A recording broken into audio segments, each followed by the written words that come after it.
ukuri ntabwo kukigenderwaho.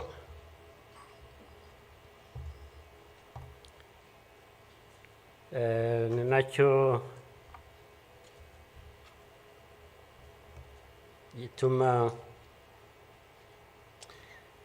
ariko reka mvugane, hari umuntu w'inshuti yanjye wigeze kumbaza atari ko wowe nk'umuntu ubaho ute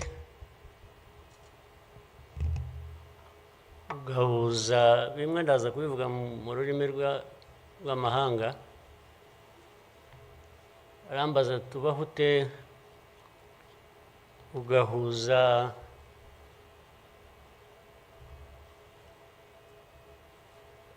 the dark past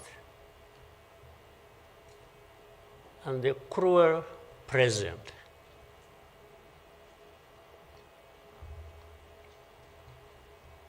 But how do you manage that?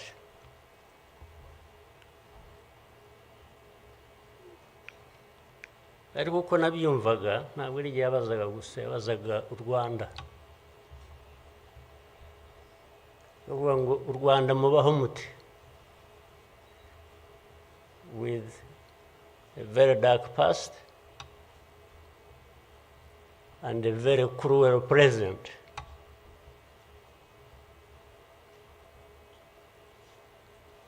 Icyo namushubije nuko from the beginning we were under an illusion that the two were siblings and we had to deal with them as such. You have to deal with the cruel present, knowing that it is very, very much related to the dark past. They are inseparable. So for us, we have a choice to make.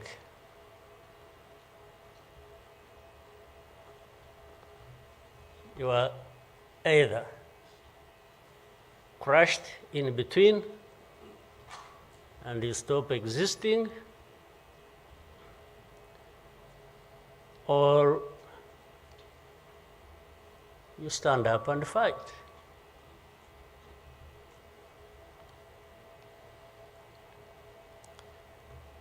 When people are saying in the testimony that you know, the hope they have, and that what happened here 30-something years ago will never happen again.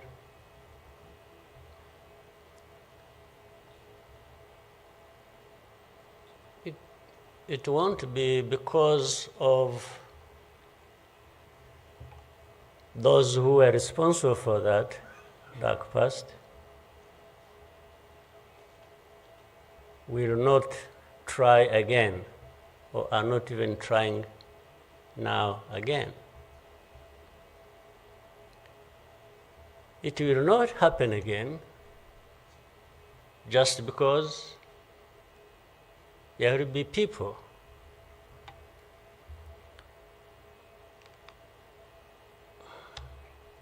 who will stand up and fight.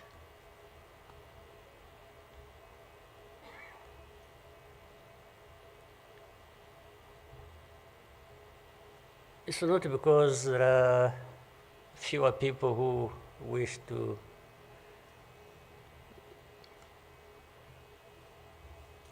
perish or who would have wished us all to disappear.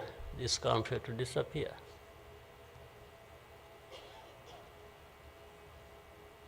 But how can people accept that? How can people not stand up and fight? Because anyway, well, there is a risk you may die when you stand up to fight. But if you don't, it's a sure thing you are going to die.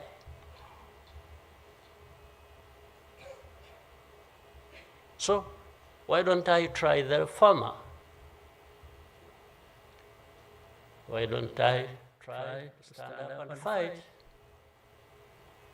with the chance that you might survive and live on your life as you want it, instead of giving up and you let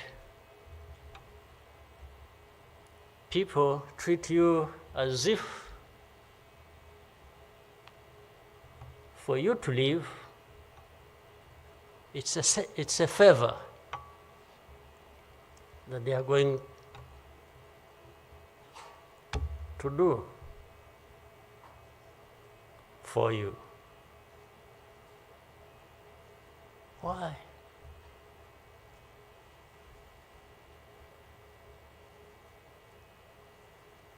I've also had people come to me and warn me and say, President, you know you are too vocal, you say things that challenge these people who have the power in their hands, and they're going to kill you. Well, first of all, it means they're killers.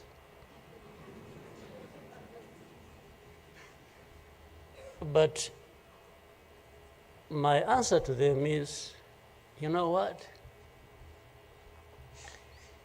If I were to be there to just accept these things to happen, I don't think I would count myself as living anyway. It's like I would already be dead. To live a life of lies, of pretense,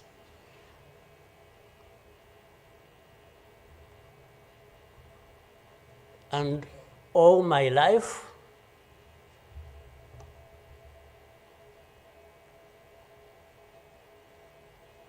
to somebody else,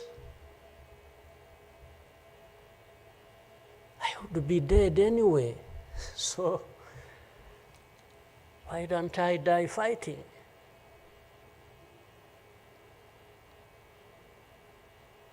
So you Rwandans, why don't you die fighting? Instead of dying anyway, just dying like flies. Why? But my message goes to other Africans who live like this on a daily basis, who are dehumanized. And they accept it and they beg. I can't beg to live. I can't beg anybody.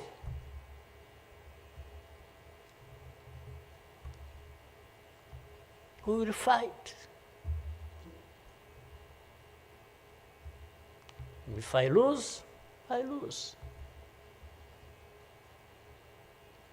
But there is a chance. There is a chance, a significant chance, that if you stand up and fight, you will live. And you will have lived a dignified life that you deserve, that anybody else deserves. So these people who are there to the UN, they are there to these Western capitals, they are everywhere, they are just saying, Rwanda, this small country, this Rwanda. I mean, you see, when you are talking about Rwanda and ganging up together against Rwanda, you think it's some country that is, I don't know. Then when I remember the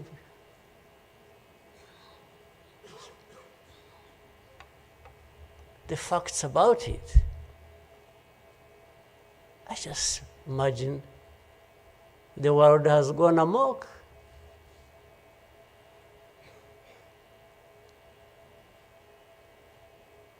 But in the midst of all that, we have to live. We have to live our lives, we have to fight for that, we have to live the way we want. And I tell anybody to his face to go to hell.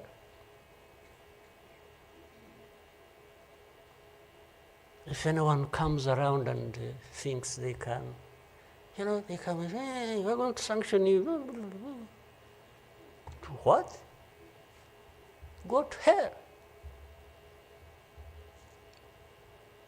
Just go to hell.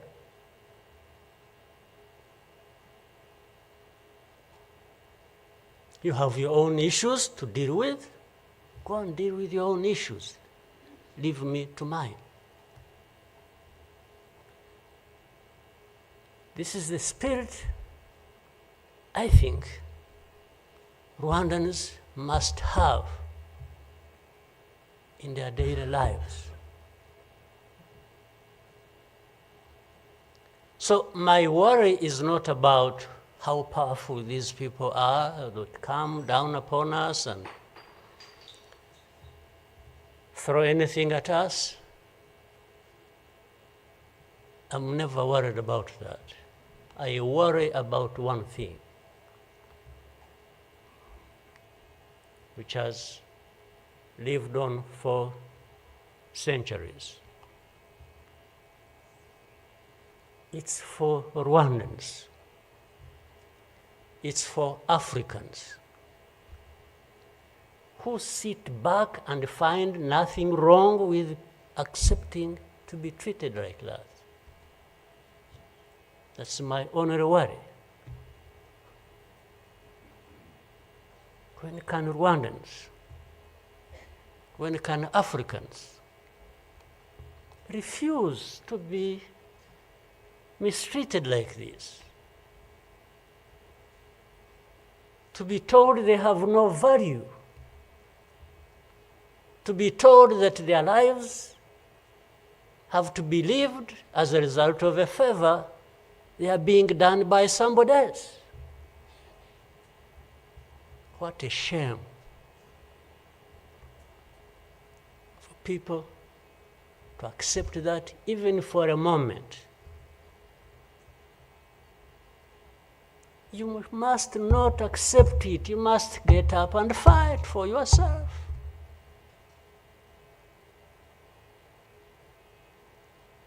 And then you have fools leading countries and being used as puppets.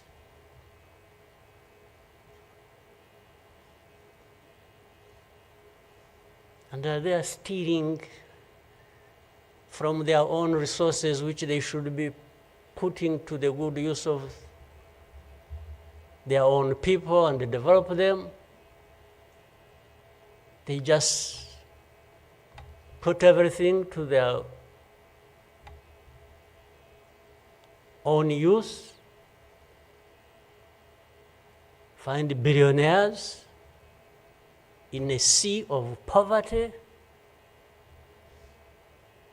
millions of people going hungry, and their leaders, billionaires,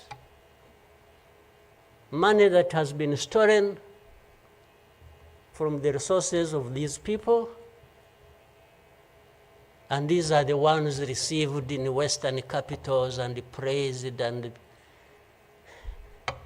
when, Rwanda is being crucified literally at the UN, everywhere.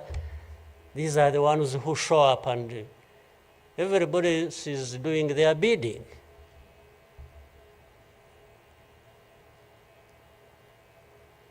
They don't talk. These ones don't even say a thing. There is somebody to say it for them.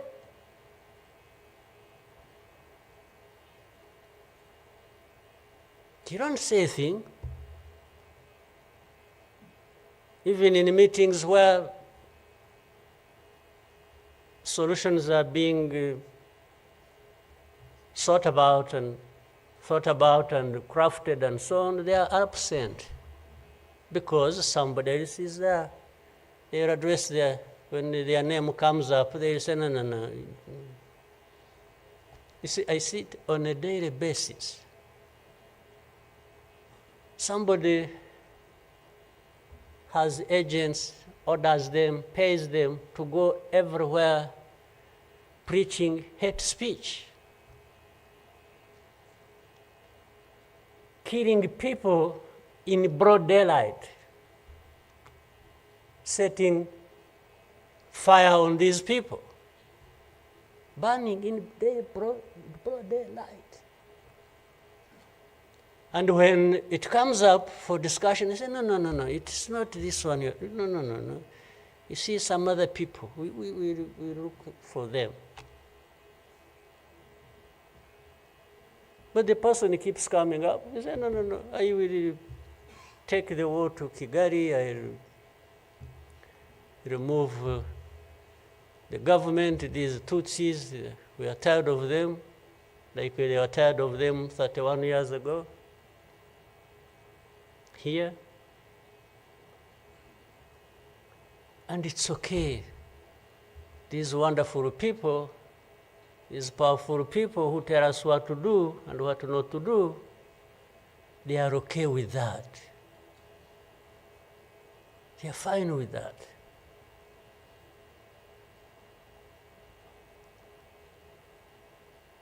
And they expect us to accept it also ourselves.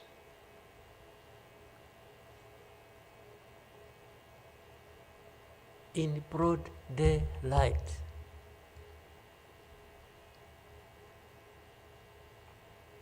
Hate speech, killings of people for their identity, uprooting them from their homes, and most of them are refugees here in this country. We have 125,000 people as refugees who have been living in camps, uprooted from their homes in Eastern Congo. And then these powerful, good people come here and pick 1, 2, 3, another day 5, if there are many, to go and settle them in those beautiful countries of theirs. And they leave the majority here. And they expect us to be thankful that that's a huge gesture of generosity. First of all, they take them knowing that these are actually refugees from the neighboring country. They don't take them as Rwandans. You take them as refugees from Congo. Only that they are taking very few. They are not, I wish they could take all of them. Those who wish to go and resettle them. So the rest becomes my problem. So what they have to do is cleanse Eastern Congo of all these people,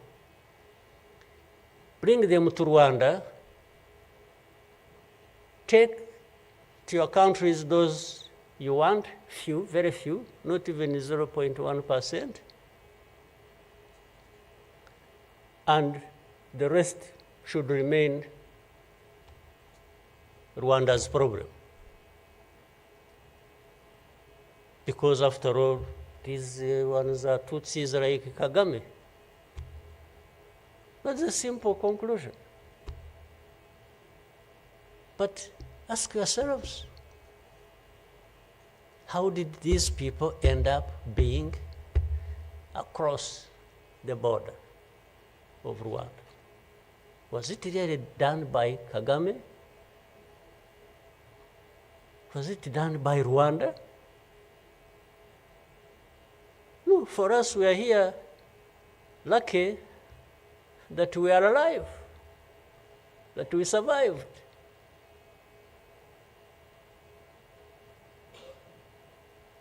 So,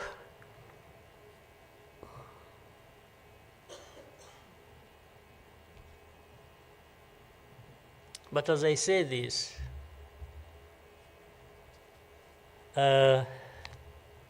even for my sanity and the country's sanity, we have sometimes to just try to do things differently. Meaning, if you want to be helpful, if you want us to be partners, we are happy to play our part, and you can be sure you will find a reliable partner in us, irrespective of what we think about you.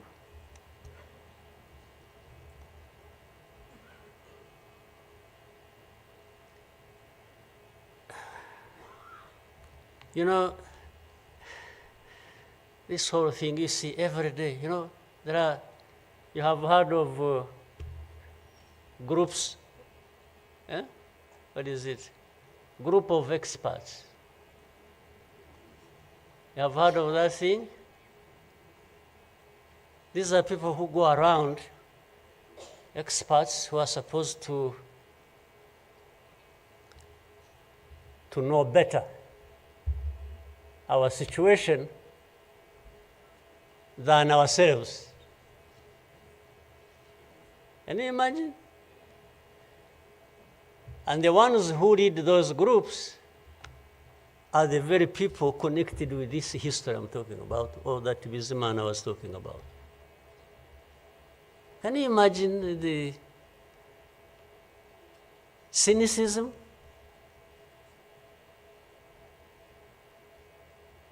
And this expert comes to me and asks me, you know, but this. So the whole thing about genocide, this ideology that has killed millions of people, has been turned into a problem of minerals. You know, it's okay. Let's imagine it's a problem of minerals now. Was it a problem of minerals in 1994? Which minerals were we fighting for here? Just imagine. Which minerals?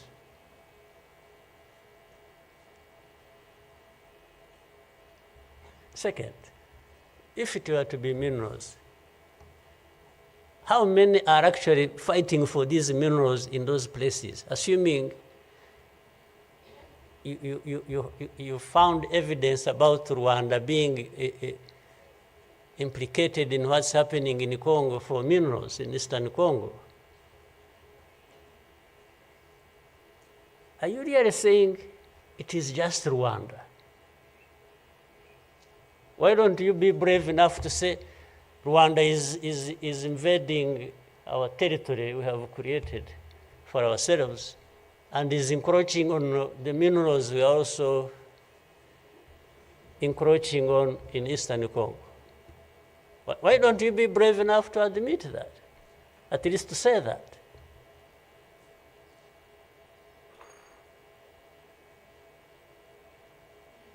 Minerals? If what is the allegations, if these allegations were true, you know what? Rwanda would be as rich as you are, those who make the accusations. We would not be needing your money at all. Which you give us nothing, and you come and beat us up for for everything. I mean, yeah, that is the world between the dark past and the cruel present.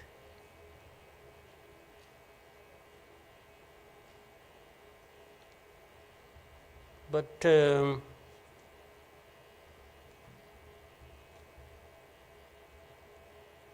what didn't kill us and finish us 21 years ago has hardened us, has prepared us for the bad things that will always come anytime these people want and wish. Honestly, I want to assure you, we will not die not fighting like last time. And fighting does not involve invading anybody's territory, does not involve going after something that is not ours. Fighting, I mean, is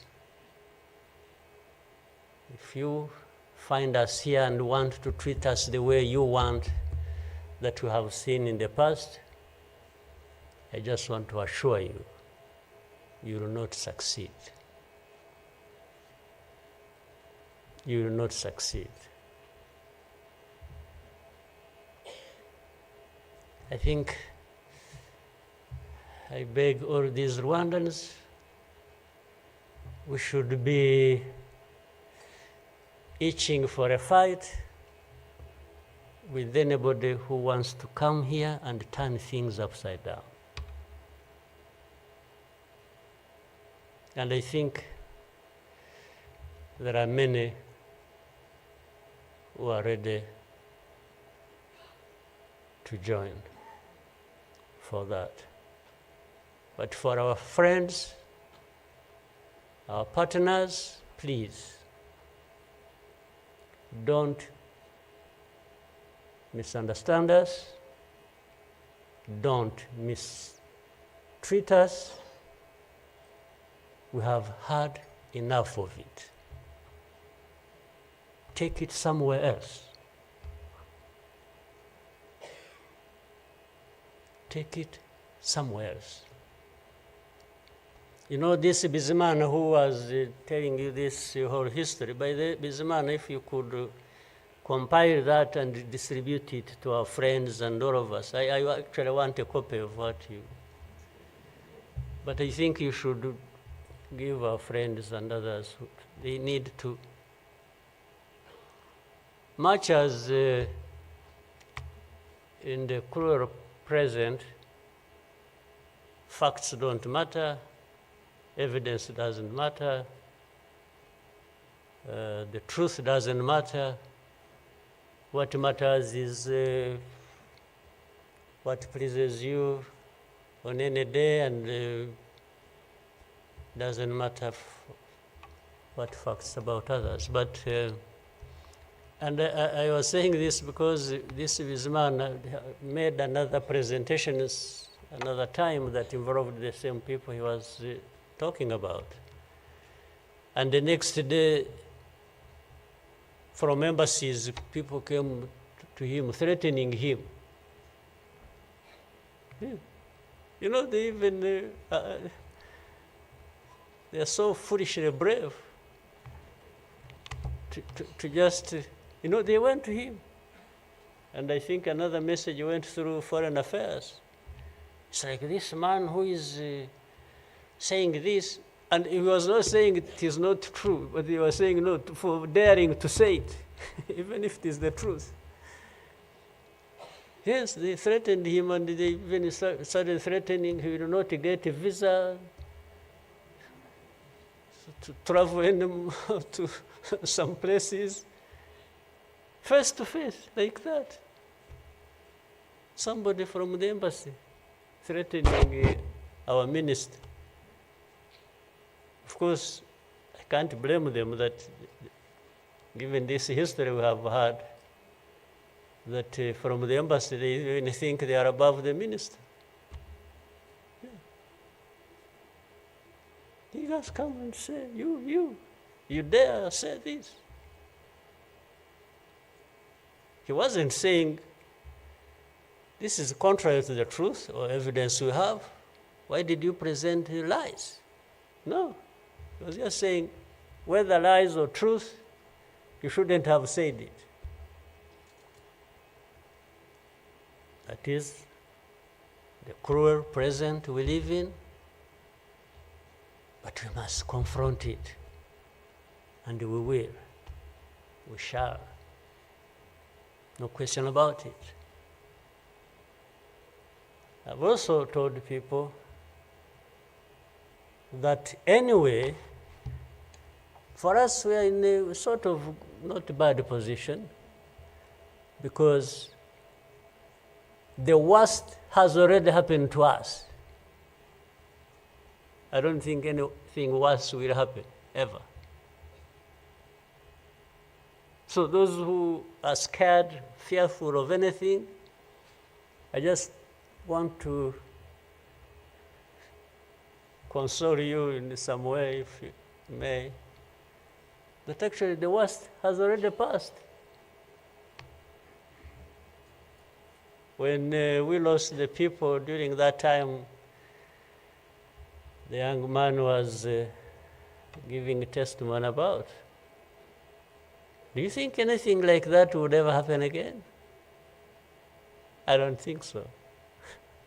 So why would we be scared of anything? The worst. The hurricane came and we took cover and things, and it has passed. And we rebuilt. We rebuilt our strength of all kinds. I don't think there is any other hurricane that will come and sweep across the country, destroying everything. I don't think so. So, and this day always reminds us of some of the things that I ignored and the facts that remember the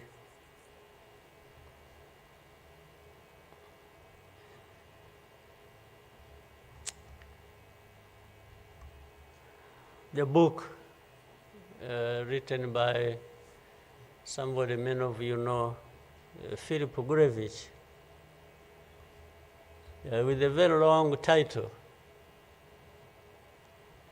When he and this is a man who, well, at least I would have wished if they could think of such a man and put him in the group of experts, maybe they would benefit from.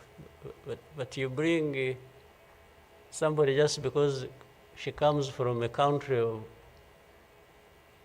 that colonized Rwanda and that becomes the expert, I think that's not serious. But he said that the title of the book was, "We wish to inform you that tomorrow will be killed with our families." You know, who were they informing?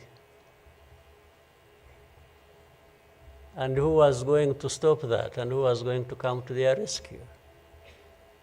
Nobody. It just happened as they said it. People kept telling the world, we want to inform you that tomorrow we're going to be killed with all our families. And who cared? And the families were killed indeed, including the family of the young man who was testifying here. Well, including our families, those of us standing here who have been demonized every single day about our history. The history where there is a force that always has been attempting to turn victims into perpetrators. So these people who give testimonies and say what happened to them, they are actually now perpetrators. They are no longer victims.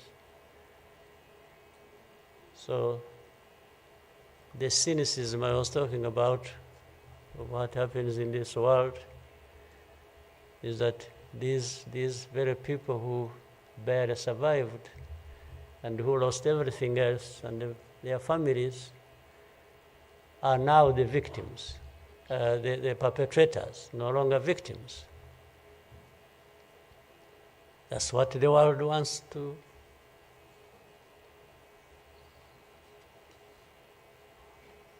create about us. I think I should, even for, again, the sake of our sanity, maybe we'll always, during the war times, to keep my own balance, there used to be battles taking place across the country, militias killing people, RPA soldiers fighting government forces. Sometimes in our movements, one of the commanders would come to me and say, President, you come and see what has happened here. I went there once and saw a mass grave that they had just dug with caterpillars, and I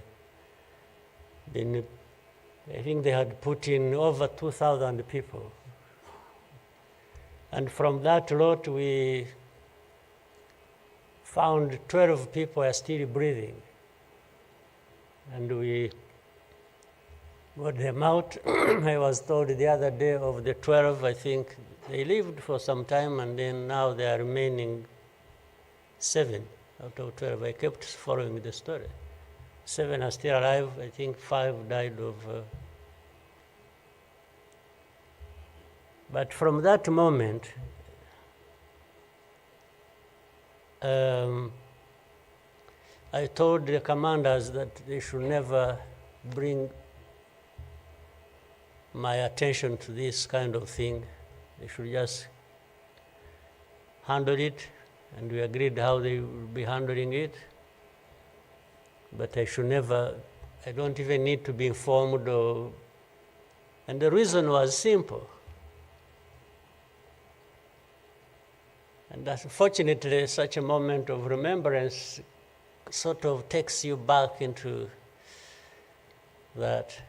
But the reason was I didn't want my judgment and my conduct of the war and the leadership I was supposed to be providing to be impaired in any way by the anger, by what you saw. So that's why I wanted to keep my own balance so that we go through so many things. But otherwise, if I kept seeing this, putting people out of a mass grave, and then your mind goes to say, but who is this doing? Whoever is doing this, why is he doing it? He may end up. So anyway, let me.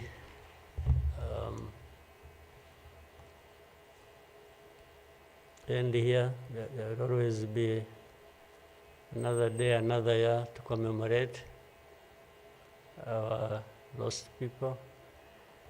But for Rwandans, I beg you,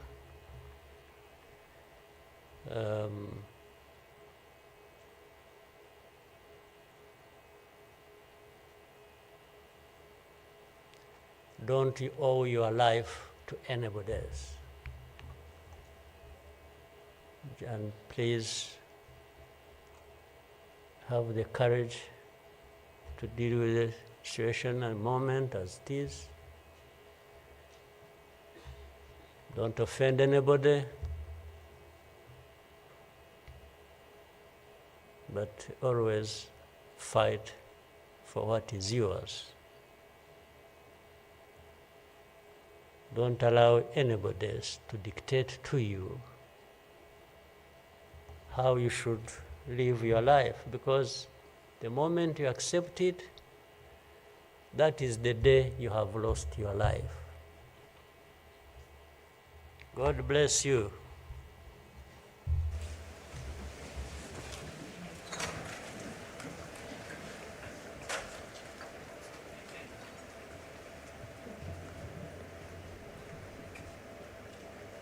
Murakoze nyakubahwa Perezida wa Repubulika kubwo ubutumwa mutugejejeho.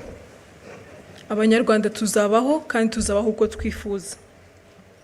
Nyakubahwa Perezida wa Repubulika na Madamu, banyacyubahiro, Banyarwanda namwe inshuti z'u Rwanda, nongeye kubashimira ko mwabanye natwe muri uyu muhango wo gutangiza icyumweru cy'icyunamo n'iminsi 100 y'ibikorwa byo kwibuka.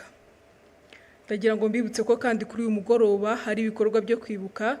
Urugendo rwo kwibuka Walk to Remember rurahera ku karere ka Gasabo rusoreza kuri BK Arena ahaza kubera umugoroba wo kwibuka. Gahunda yari duteranirije hano igeze ku musozo. Munyemerere duhaguruke duherekeze umukuru w'igihugu.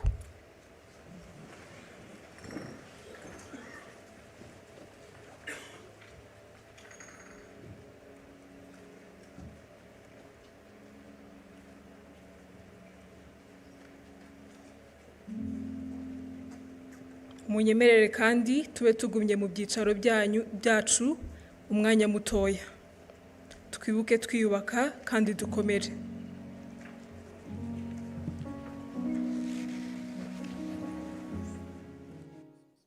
Shuti